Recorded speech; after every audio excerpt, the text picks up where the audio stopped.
What does a werewolf live for? What is the point of my being?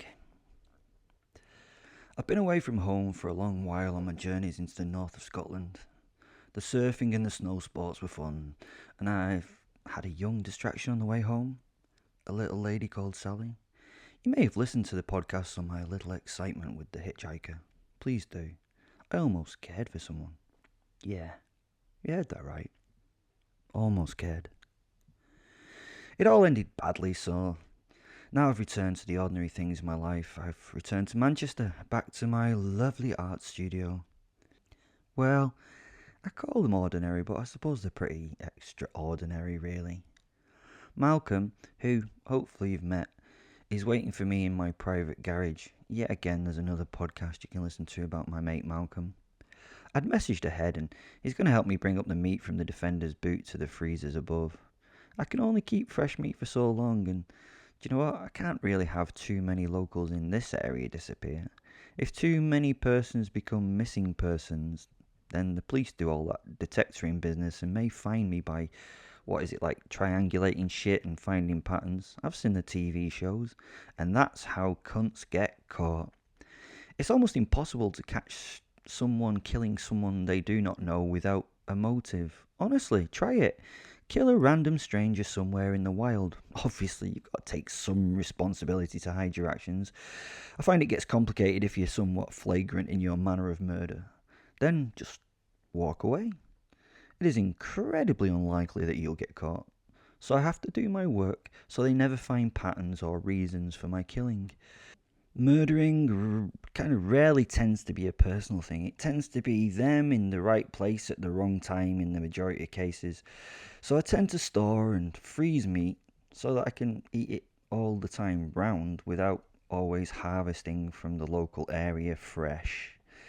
You know me, I can be a dick at times, so I don't really want to be caught.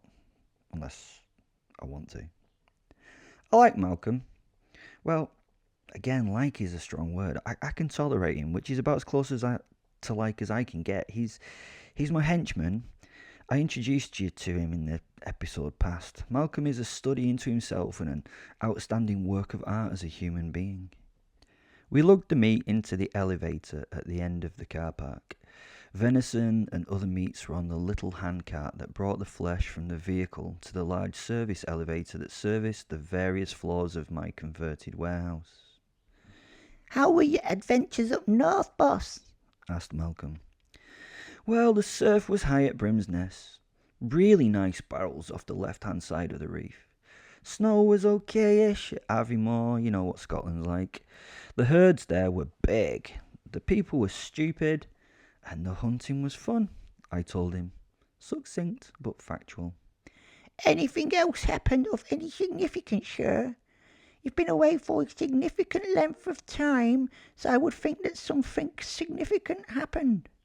Well, that's a lot of significant, Malcolm. Nothing very significant happened, really, Malcolm. We did a lot of hunting, me and Fen, so we've got enough meat for the next few months. I scratched my head in thought, trying to remember the good stuff that happened. By the way, don't eat the stuff labelled with the red tape, though. And in fact, see that stuff? I pointed to a pile of flesh. Please send that to the local food bank as packaged pork. You may have to do some butchering, but I know you like it. Let the people feed upon themselves. Ha ha ha, I laughed. This idea thoroughly amused myself and Fen. We often presented meat to the local charities and the older people's homes for a laugh. I'd bought Braithwaite's Butchery about 5 years ago so that I had a way of getting rid of the significant amounts of waste meat my adventures produced. People always wonder how you get rid of bodies.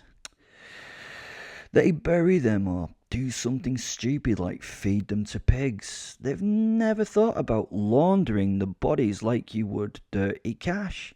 Meat's expensive. You can make money. You buy a respectable business and then you pump that spare flesh through it. I sell human flesh and get paid for it. Do you think they test that meat's DNA for its species? Do you? Or do you think you can slip the licensing for a few extra pigs in there? Humans are so daft in how they treat dead humans. I eliminate most of my unwanted bodies through butchery and food processing facilities. Ground meat is ground meat. Enjoy your burger as you pay for my murders. It also makes me laugh that cannibalism is not against the law. You can eat human flesh until your heart is content. It's just other fucking boring laws that stop us from being able to get that flesh in any other way than by breaking them. Sad, really. Anyway, sorry, back to the story. Oh no, wait a minute, Malcolm. I fell in love with a wee Scottish lass, killed her family, and left her with a mess, I told him. Ah, just the usual kind of thing then, sir. He laughed. Aye, just the usual. How is everyone and everything going in the installation? Well, I'm sorry, but we've lost a couple of the exhibits, boss. I've videoed the deaths. They were long drawn out and extremely painful, but the infection had rooted too deep even for the intravenous antibiotics, he said, obviously feeling downcast and somewhat apologetic. Oh no. Well, we can always grab another couple of bodies off the street and bring them back to the work. They're just a bit too weak-ass to survive for very long. I've got this brilliant idea though, Malcolm. It's going to be an amazing installation, but it will take some searching to get the venue right, I said. In my home in Manchester, I have my art studio. It's unlike other studios due to the materials I work with. I mainly work with living flesh to produce my pieces. I've spoken in the past about specific works, but I'm very proud of the particular work I will undertake in this story. I did this piece in an abandoned warehouse unit down by the canal. It's often difficult to find these places now due to the ridiculous land prices in the city, so it took a long time for my witless assistant Malcolm to find a spot for me. Actually, witless is a bit cruel, let's go for hapless. The warehouse was just outside the gay quarter of the city and was a horrid, dirty, rat-infested, perfect site to do some horrible shit to the innocent and call it art. He was a handsome someone I'd picked up in a bar on Canal Street. We'd talked and he had told me drunkenly how he was a closeted homo, too scared to allow the world to know that one of his favourite foods was cock. He was a nice enough guy, but I was not recruiting him for his winning personality or his rapacious want for cock. I was recruiting him for two reasons. One was that he was available and in the right place at the right time, and the other was that he was big and buff. He would be the perfect material for this piece. Oh, by the way, I'm no homophobe. On the contrary, I'm a homophile. I am what humans call bisexual, but what my posit Fen calls fucking greedy. I like sex with men, women, and any mix of the two you can name. I just like sex, to be honest, in all of its forms. If I look for easy prey, I fear gay men are the easiest. Gay men are much easier to get hold of than the next most accessible source of material, the hetero woman, because gay men do not need much wooing to get them into your clutches and by themselves. In fact, if you use Grindr, it is a little like a food delivery service where you pick your dish and 9 times out of 10 it'll turn up at your door in the next half hour, leaving no one with an idea of where it's gone. Easy meals, a gay on wheels. Sorry if this offends anyone's sensibilities, but it's what I've found to be the case over the past few years. Well, he had failed the first test to see if he would survive this experience, which was to notice me slip the Rohypnol into his drink. He'd got an F for fucked up as a result of the final exam, and that meant he could not say no to what would happen to him for the next few hours. Does a lack of consent mean that he consents to his use? I'm not sure, to be honest. Well, I am, but I don't give a fuck because I'm a monster you might know about. Malcolm and I had wheelchaired him into the space that would be the site of my work. The room was beautiful and large, just a breeze block shell with girders supporting a corrugated iron roof. A bit windy and a bit cold. There was a pit in the floor and evidence of oil, mess and leftover bits, suggesting that this site had once been home to a host of mechanics. Handily for me, it still had the mechanics' floor pits, the block and tackle on one girder, and the chain and pulley system that goes with it. This was the most necessary part of the process for me. Why it was necessary, I will go into in a moment, you nosy whoozits. I changed into my werewolf form to deal with the roughly 15 stone muscly guy. In this form, I can lift him up and down and move him around without much effort or stress on my body. I can do it as a human if I wish, but I like the idea of the man in a drug-addled state having to mentally deal with a werewolf manipulating him. Can you imagine being out of your proverbial gourd on drugs and having a full-on werewolf move you around? Malcolm, my drugs expert, was acting as a pharmacist for this operation. Part of the process was to experience the experience.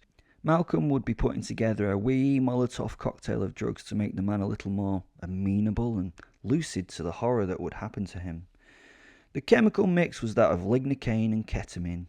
I like using ketamine because you can use super high doses on people without fear of them ODing.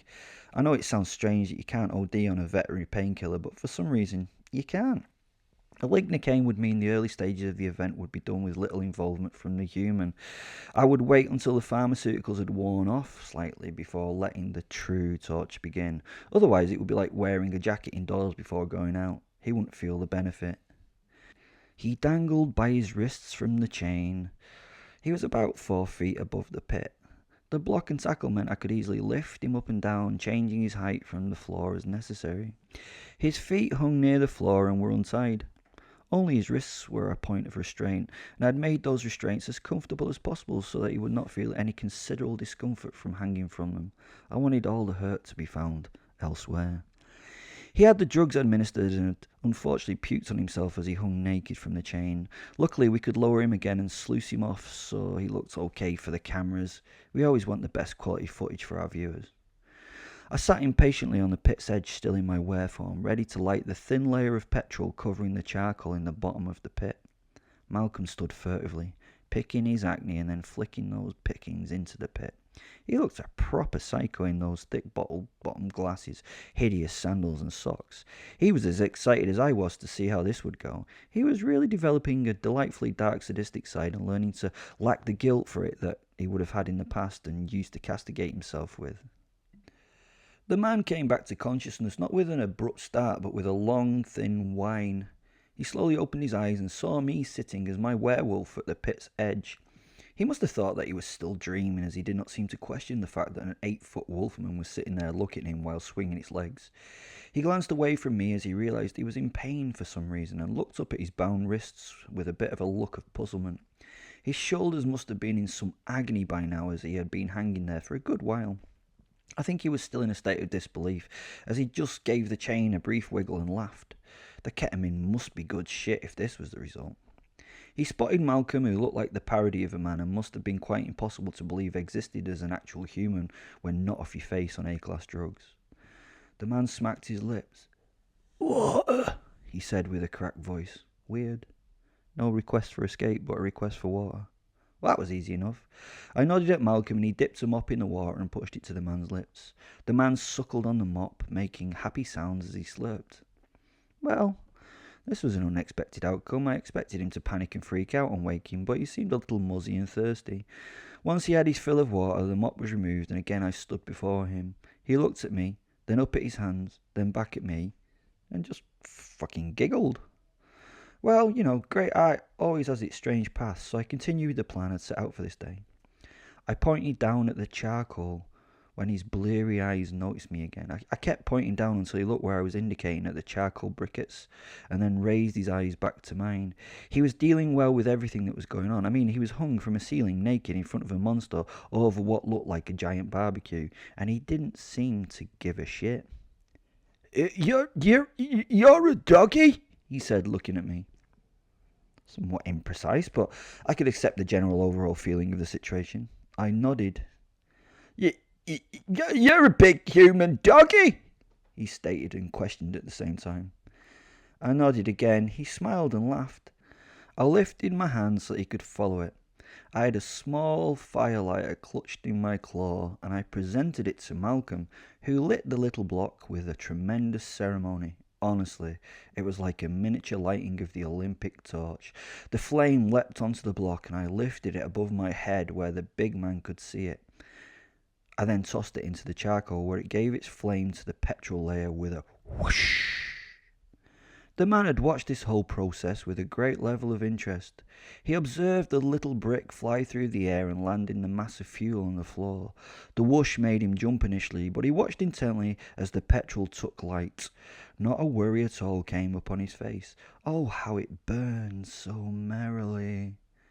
As an animal I should fear fire, but not I. For me it was raw chaos. The floor of the pit had been laid in charcoal and grit. I wanted it to burn, but I wanted it to be an even and controlled heat. In most circumstances I like my meat raw, but it would be interesting to see if I could keep this guy alive through most of the cooking process. The problem is that humans can only live within a narrow temperature band. Once their core temperature goes above or below 35 degrees centigrade, or for you others it's 95 degrees Fahrenheit, they die. It's interesting why that is the case. They die quickly, as the enzymes that control most of our necessary chemical reactions are very temperature specific. Outside our small temperature range, they stop working and humans die. I lowered him now as the heat rose off the hot coals. The first heat wash hit his body and the flesh at his feet sizzled slightly.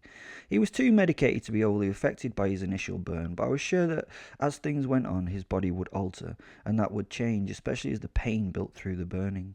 I also learned from bitter experience that you must be careful how quickly you burn living things. The pain-sensing nerves in the skin are not too far beneath the surface, so you have to be careful how deep you damage it.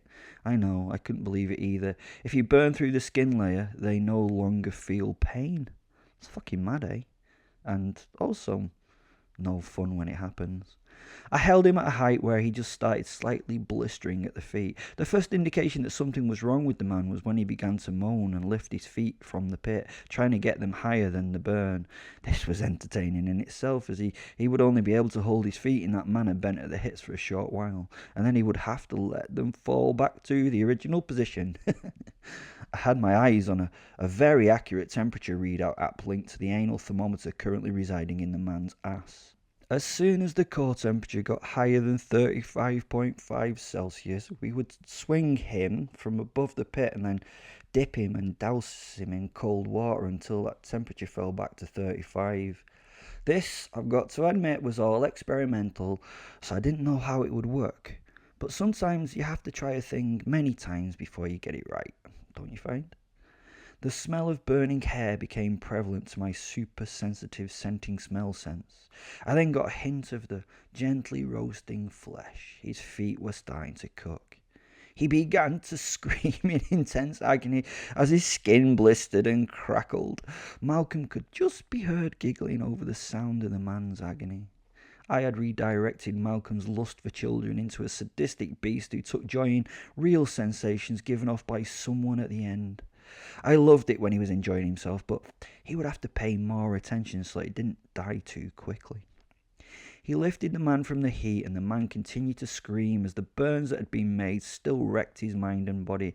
No relief from those burns made, just less damage being done. He would last longer in this state. I could see the pain and the tension on the man's face. His jaw was clenched as he now screamed, his mouth locked closed, yet he screamed through that closed mouth.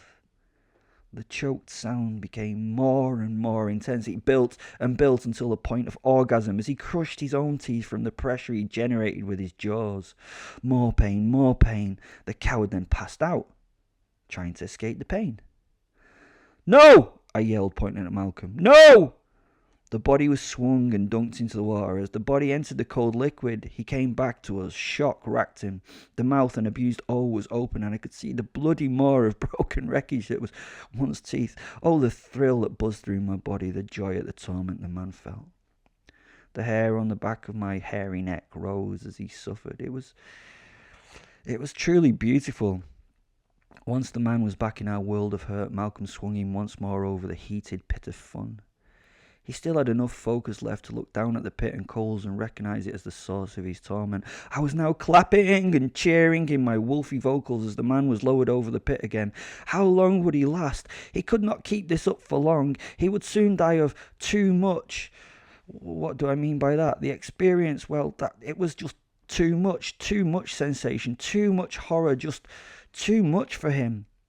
As he was lowered, the hot coals began to cause the crackle of flesh again. Then it sadly happened. The body flashed into a flame like on a long candle wick.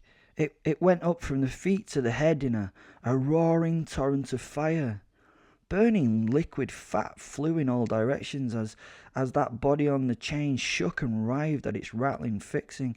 Malcolm was patting the flecks of fat-fueled flame off his clothing as he capered in a whooping dance of joy as his eyes were fixated on the burning, screaming torso. He was ecstatic. I was a bit disappointed, to be honest. Ah, shit, the body fat must have got to the point where it flashed into fire and flame. What a shitty thing to happen. Now the thing on the string shook and wiggled as it yelled and flew back and forth with a violence and an energy that only agony can create in a man. The noise I knew couldn't last, as the fire had now covered him and ate away at his body, removing his skin, his flesh.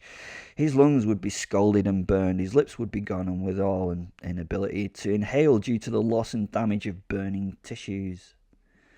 Scream, scream, scream. Intense shaking on the chain.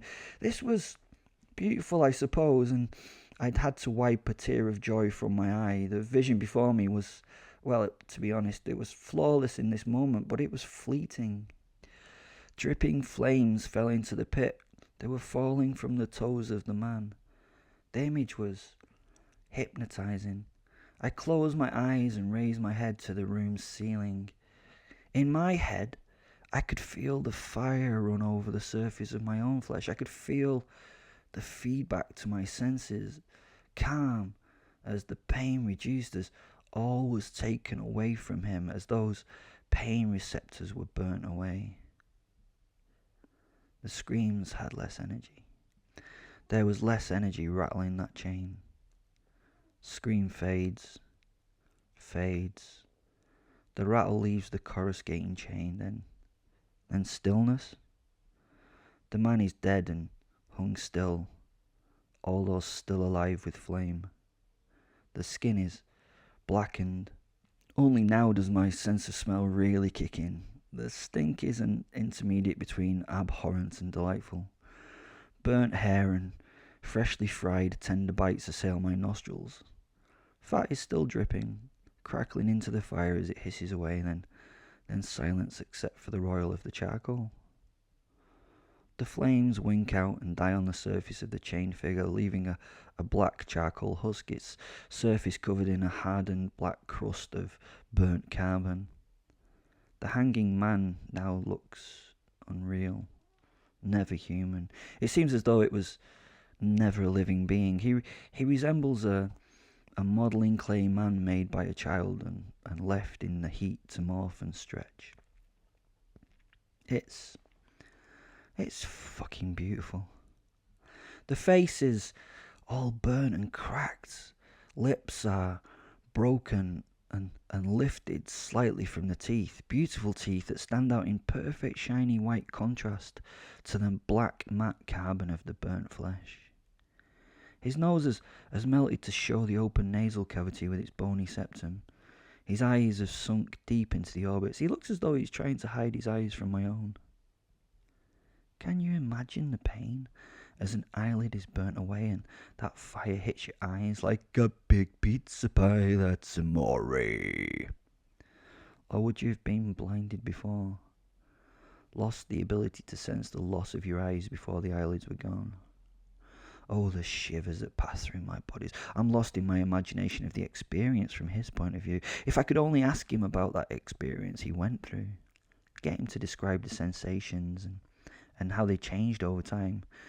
Maybe it would be different with the next one. I can keep them in a fit enough condition to do so. I must be able to do, just tease them with flame enough to get a sense of their ordeal from their lips, as it were. Post-orgasmic guilt now at how quickly it was over. We'll do better next time, I smiled and nodded at Malcolm, who dropped the waste into the pit. He would come back later to clean it up, and plans for further fun would come to fruition. Thanks for listening. There's Twitter and Instagram handles in the description. There's also the Facebook group. If you want to come and join us chatting there, it's brilliant. I like everyone there. It's good fun. It's nice to meet people who think like I do. Maybe they think like you do. Bye.